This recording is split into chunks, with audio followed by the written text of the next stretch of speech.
All right, guys. Oh, I didn't. Asher.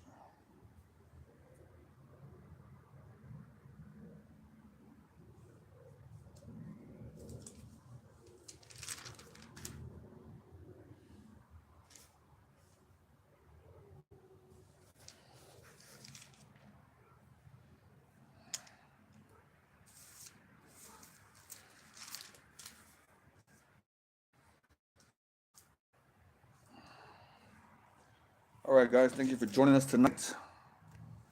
We are going to be reading from the Old Testament, First Chronicles, chapter chapter 9, verse 10, titled "The Returning Priests." Among the priests who returned were Jedaiah,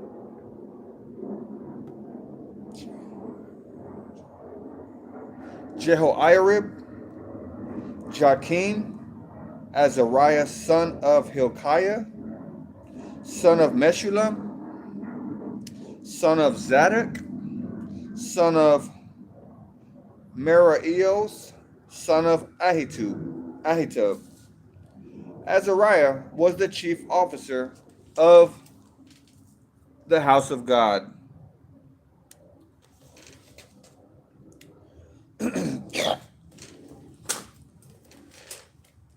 Excuse me, guys. Other returning priests were Adaiah, son of Jeroham, son of Pashur, son of Malkijah, and Masai, son of Adiel, son of Jezerah, son of Meshulam, son of Meshilemeth, son of Imer. In all, 1,760 priests returned. They were heads of clans and very able men. They were responsible for ministering at the house of God. Verse 14, titled The Returning Levites. The Levites who returned were Shemaiah,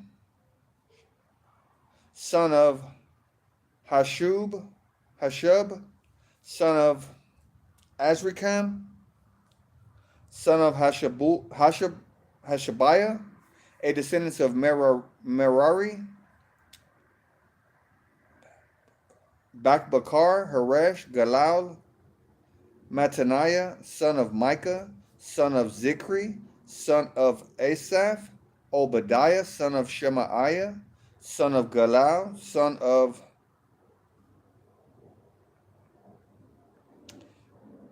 Jeduthun, and Berechiah, son of Asa, son of Elkanah, who lived in the area of Netophah.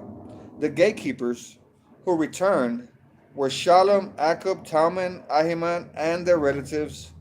Shalom was the chief gatekeeper. Prior to this time, they were responsible for the king's gate on the east side. These men served as gatekeepers for the camps of the Levites. Shalom was the son of Kor, a descendant of Abiasaph, from the clan of Korah. He and his relatives, the Korahites, were responsible for guarding the entrance to the sanctuary, just as their ancestors had guarded the tabernacle in the camp of the Lord. Phinehas, son of Eleazar, had been in charge of the gatekeepers in earlier times, and the Lord had been with him. And later, Zechariah, son of Meshelemiah, was responsible for guarding the entrance to the tabernacle. In all, there were 212 gatekeepers in those days, and they were listed according to the genealogies in their villages.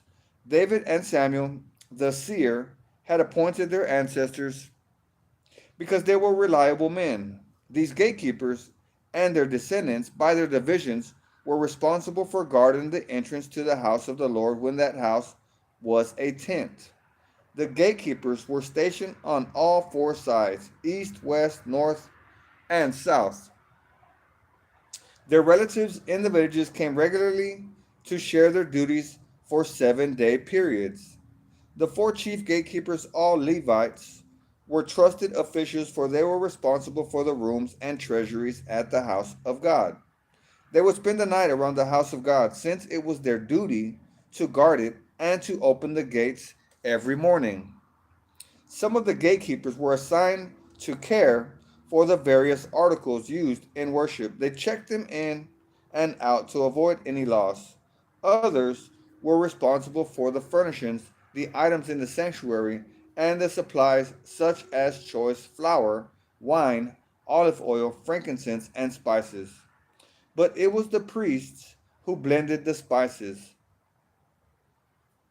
Mattithiah, a Levite, and the oldest son of Shallum, the Korahite, was entrusted with baking the bread used in the offerings, and some members of the clan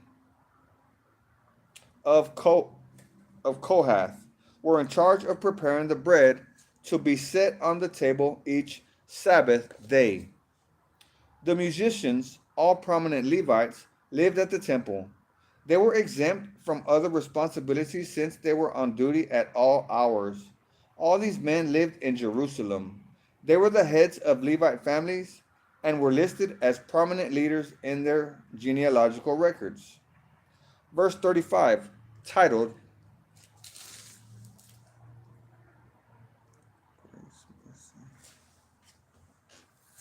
if you'd like to follow along, I am reading from the Old Testament, First Chronicles chapter 9, verse 35. If you want to just listen, that's cool too. But verse 35, titled King Saul's Family Tree.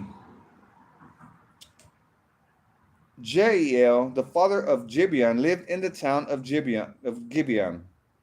His wife's name was Maacah, and his oldest son was named Abdon.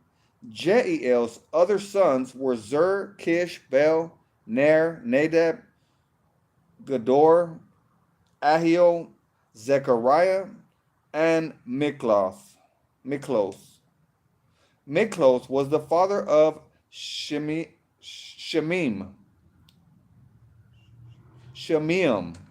All these families lived near each other in Jerusalem.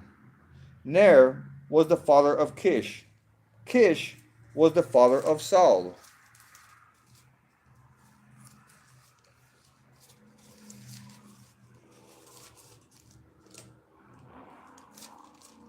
Saul was the father of Jonathan, Malchishua, Abinadab, and Esh-Bel. Jonathan was the father of Merib-Bel. Merib-Bel was the father of Micah. The sons of Micah were Python, Melech, Tariah, and Ahaz. Ahaz was the father of Jada. Jada was the father of Alameth, Asmaveth, and Zimri. Zimri was the father of Moza. Moza was the father of Beniah. Beniah's son was Rephaiah. Rephaiah's son was Eleasah. Eleasah's son was Azel. Azel had 6 sons, whose names were Azrikam, Bokeru, Ishmael, Sheariah, Obadiah, and Hanan. These were the sons of Azel. Chapter 10, titled The Death of King Saul. Now the Philistines attacked Israel, and the men of Israel fled before them. Many were slaughtered on the slopes of Mount Gilboa. The Philistines closed in on Saul and his sons, and they killed 3 of his sons, Jonathan, Abinadab, and Malchishua. The fighting grew very fierce around Saul, and the Philistine archers caught up with him and wounded him. Hey, what's up? What's up, Blue Moon?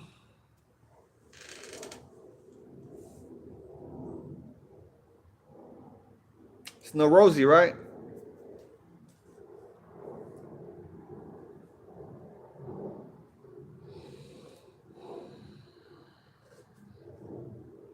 The Philistines closed in on Saul and his sons, and they killed three of his sons, Jonathan, Abinadab, and Malchishua. The fighting grew very fierce around Saul, and the Philistine archers caught up with him and wounded him. Saul groaned to his armor bearer, "Take your sword and kill me before these pagan Philistines come to taunt and torture me." But his armor bearer was afraid and would not do it. So Saul took his own sword and fell on it. No, it's no problem at all. No problem at all. I just started reading. If you want to follow along with your Bible, I am in First Chronicles chapter 10. I'm in verse 5. If you just want to listen in, not a problem. When his armor bearer realized that Saul was dead, he fell on his own sword and died. So Saul and his three sons died there together, bringing his dynasty to an end. When all the Israelites in the Jezreel valley saw that their army had fled and that Saul and his sons were dead, they abandoned their towns and fled. So the Philistines moved in and occupied their towns. The next day, when the Philistines went out to strip the dead, they found the bodies of Saul and his sons on Mount Gilboa. So they stripped off Saul's armor and cut off his head. Then they proclaimed the good news of Saul's death before their idols and to the people throughout the land of Philistia. They placed his armor in the temple of their gods, and they fastened his head to the temple of Dagon. But when everyone in Jabesh Gilead heard about everything the Philistines had done to Saul, all their mighty warriors brought the bodies of Saul and his sons back to Jabesh. Then they buried their bones beneath the great tree at Jabesh, and they fasted for 7 days. So Saul died because he was unfaithful to the Lord. He failed to obey the Lord's command, and he even consulted a medium instead of asking the Lord for guidance.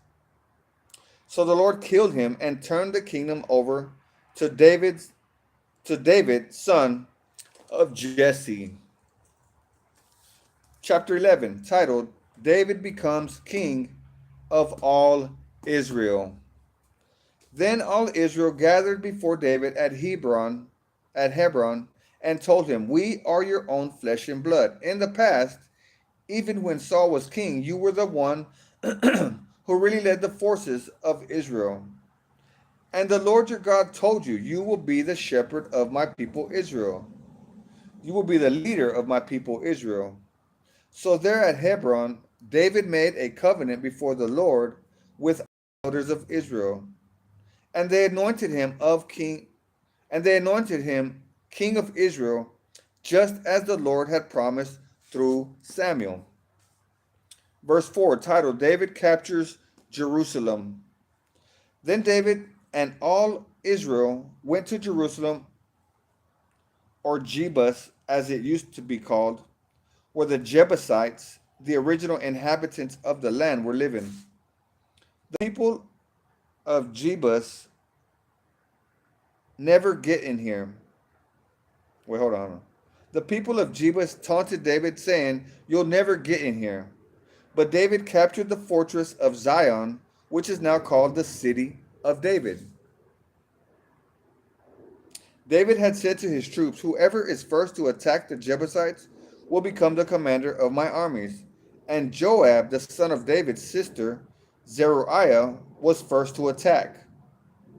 So he became the commander of David's armies.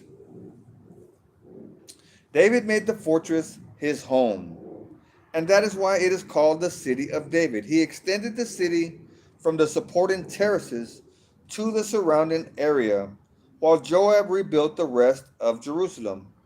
And David became more and more powerful because the Lord of heaven's armies was with him. Verse 10, titled David's Mightiest Warriors. How was your day today, Narosi? I hope I'm saying it right. Your name is Narosi, right? I believe it is.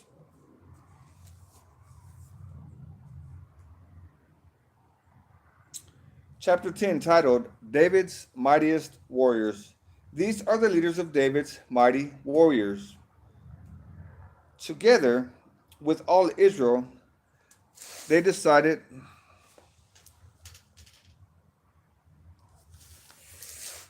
You're welcome, Cracker Jack.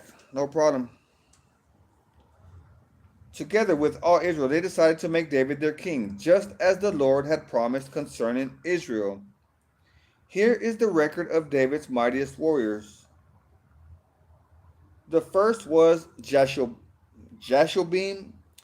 the Hakmonite, who was leader of the three, the mightiest warriors among David's men. He once used his spear to kill 300 enemy warriors in a single battle. Next in rank among the three was Eleazar, son of Dodai, a descendant of Ahoah. He was with David when the Philistines gathered for battle at Pas Damim and attacked the Israelites in a field full of barley. The Israelite army fled, but Eleazar and David held their ground in the middle of the field and beat back the Philistines. So the Lord saved them by giving them a great victory. Once when David was at the rock near the cave of Adullam, the Philistine army was camped in the valley of Rephaim. The three who were among the 30, an elite group among David's fighting men, went down to meet him there. Hey, what's up, my friend? Thank you for joining us. David was staying in the stronghold at the time, and a Philistine detachment had occupied the town of Bethlehem. David remarked longingly to his men, "Oh, how I would love some of that good water from the well by the gate in Bethlehem." So the three broke through the Philistines' lines, drew some water from the well by the gate in Bethlehem, and brought it back to David. But David refused to drink it. Instead, he poured it out as an offering to the Lord. "God forbid that I should drink this," he explained. "This water is as precious as the blood of these men who risked their lives to bring it to me." So David did not drink it. These are examples of the exploits of the three. Verse 20, titled David's 30 Mighty Men. Abishai, the brother of Joab, was the leader of the 30. He once used his spear to kill 300 enemy warriors in a single battle. It was by such feats that he became as famous as the three. Abishai was the most famous of the 30 and was their commander, though he was not one of the three. There was also Benaiah, son of Jehoiada,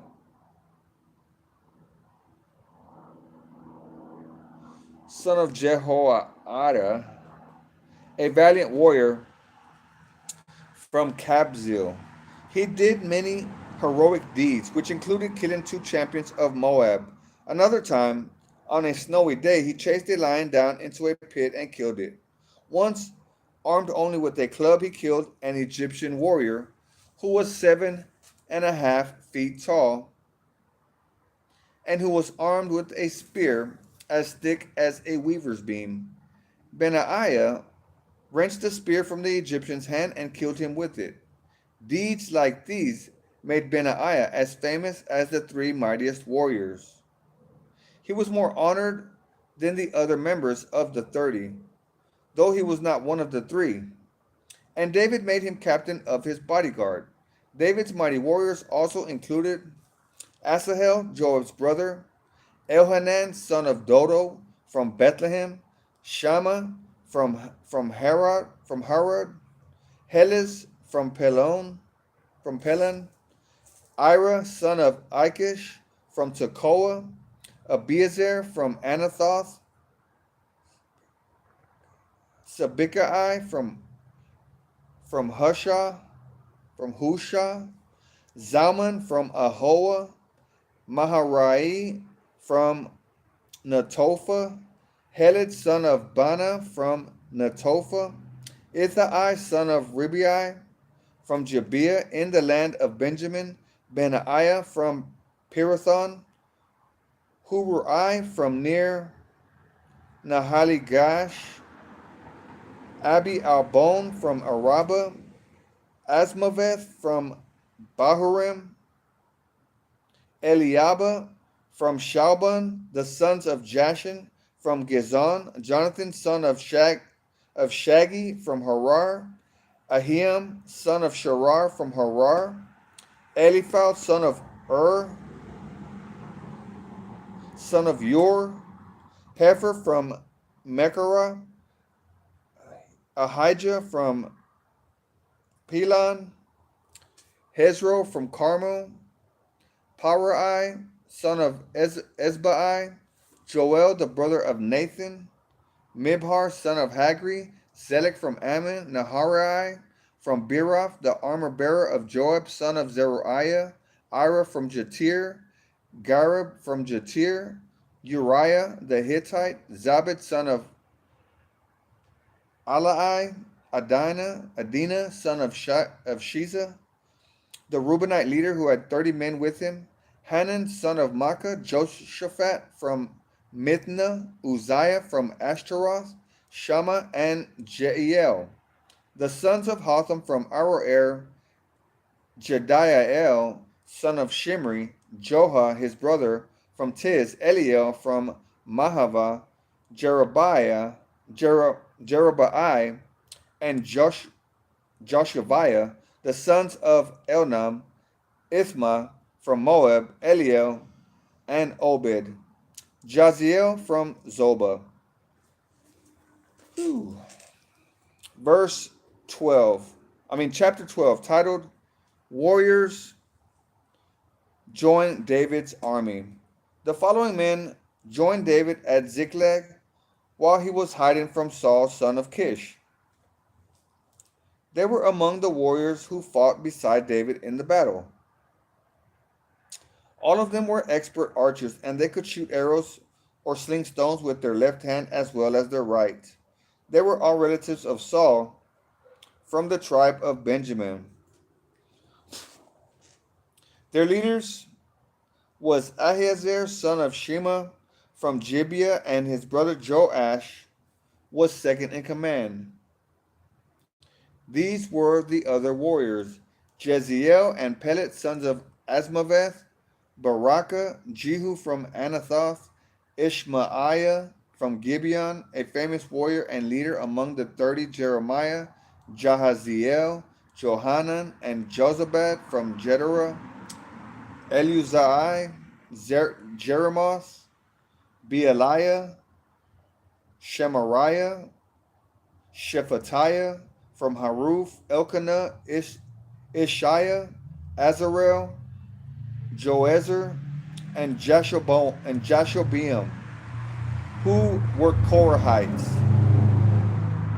Joelah and Zebediah, sons of Jeroham from Jedor. Some brave and experienced warriors from the tribe of Gad also defected to David. From the tribe of Gad also defected to David while he was at the stronghold in the wilderness. They were expert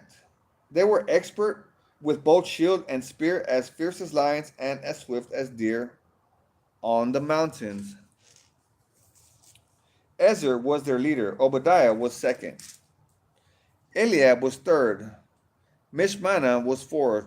Jeremiah was fifth. Adai was sixth. Eliel was seventh. Johanan was eighth. Elzabad was ninth. Jeremiah was 10th. Macbanai was 11th. These warriors from Gad were army commanders. The weakest among them could take on 100 regular troops, and the strongest could take on 1,000.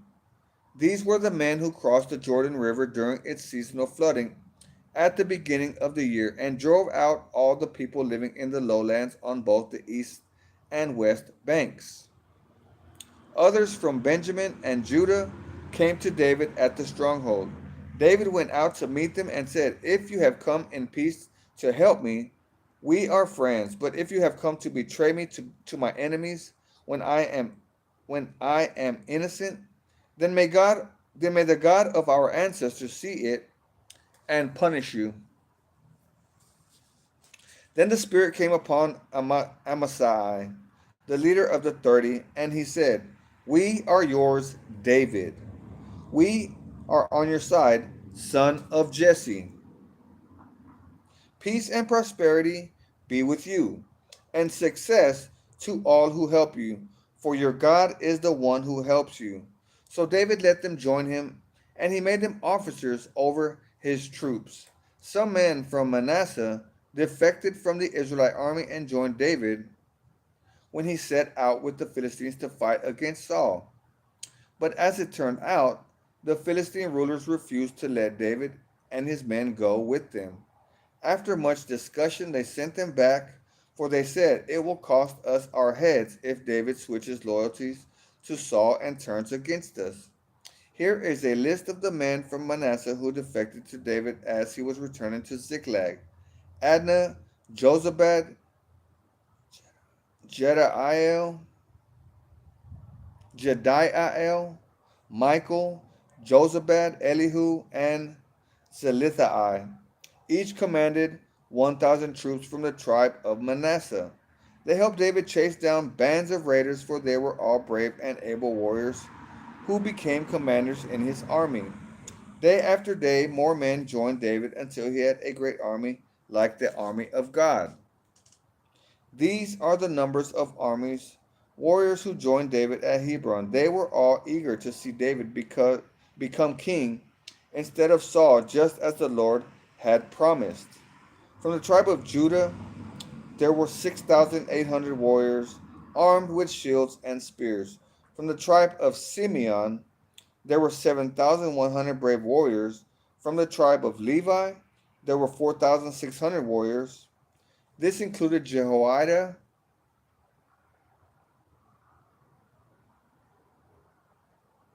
leader of the family of Aaron, who had 3,700 under his command. This also included Zadok, a brave young warrior, with 22 members of his family who were all officers. From the tribe of Benjamin, Saul's relatives, there were 3,000 warriors. Most of the men from Benjamin had remained loyal to Saul until this time. From the tribe of Ephraim, there were 20,800 brave warriors, each highly respected in his own clan. From the half tribe of Manasseh, west of the Jordan, 18,000 men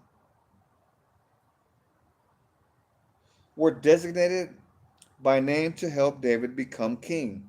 From the tribe of Issachar, there were 200 leaders of the tribe with their relatives. All these men understood the signs of the times and knew the best course for Israel to take. From the tribe of Zebulun, there were 50,000 skilled warriors. They were fully armed and prepared for battle and completely loyal to David.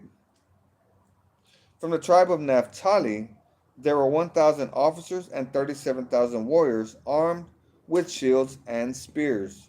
From the tribe of Dan, there were 28,600 warriors, all prepared for battle. From the tribe of Asher, there were 40,000 trained warriors, all prepared for battle. From the east side of the Jordan River, where the tribes of Reuben and Gad and the half tribe of Manasseh lived, there were 120,000 troops armed with every kind of weapon. All these men came in battle array to Hebron with the single purpose of making David the king over all Israel. In fact, everyone in Israel agreed that David should be their king. They feasted and drank with David for 3 days, for preparations had been made by their relatives for their arrival. And people from as far away as Issachar, Zebulun, and Naphtali brought food on donkeys, camels, mules, and oxen, vast supplies of flour, fig cakes, clusters of raisins, wine, olive oil, cattle, sheep, and goats were brought to the celebration. There was great joy throughout the land of Israel. Chapter 13, titled David Attempts to Move the Ark. David consulted with all his officials, including the generals and captains of his army. Then he addressed the entire assembly of Israel as follows: If you approve, and if it is the will of you, hold on.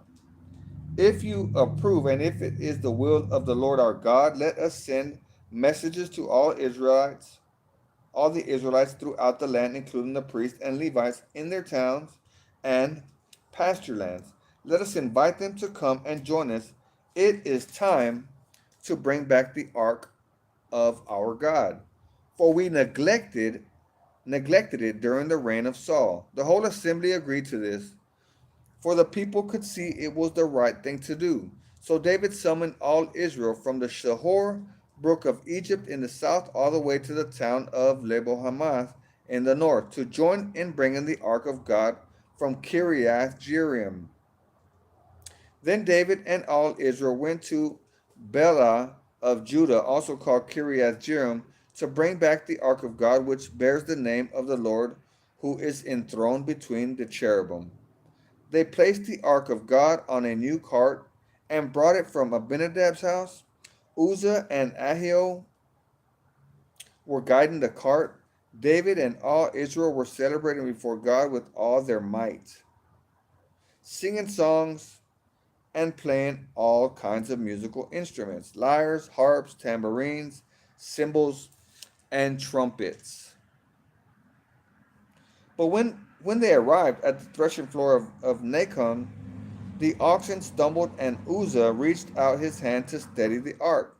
Then the Lord's anger was aroused against Uzzah, and he struck him dead because he had laid his hand on the ark. So Uzzah died there in the presence of God. David was angry because the Lord's anger had burst out against Uzzah. He named that place Perez Uzzah, which means to burst out against Uzzah, as it is still called today. David was now afraid of God, and he asked, "How can I ever bring the ark of God back into my care?" So David did not move the ark into the city of David. Instead, he took it to the house of Obededom of Gath. The ark of God remained there in Obededom's house for 3 months, and the Lord blessed the household of Obed-Edom, and everything he owned. Chapter 14, titled David's Palace and Family. Then King Hiram of Tyre sent messengers to David along with cedar timber and stonemasons and carpenters to build him a palace. And David realized that the Lord had confirmed him as king over Israel and had greatly blessed his kingdom for the sake of his people Israel. Then David married more wives in Jerusalem, and they had more sons and daughters. These are the names of David's sons who were born in Jerusalem: Shemua, Shobah, Shobab, Nathan, Solomon, Ibhar, Elishua, Elpelet, Noga, Nepheg, Japhiah, Elishama, Eliada, and Eliphelet.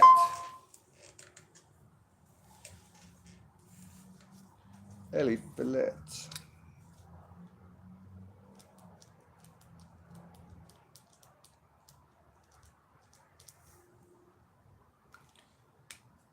All right, guys, I appreciate you joining me.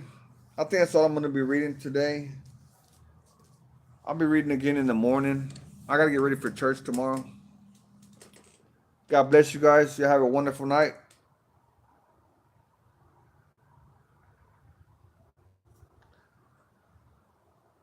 And I'll see you at the top.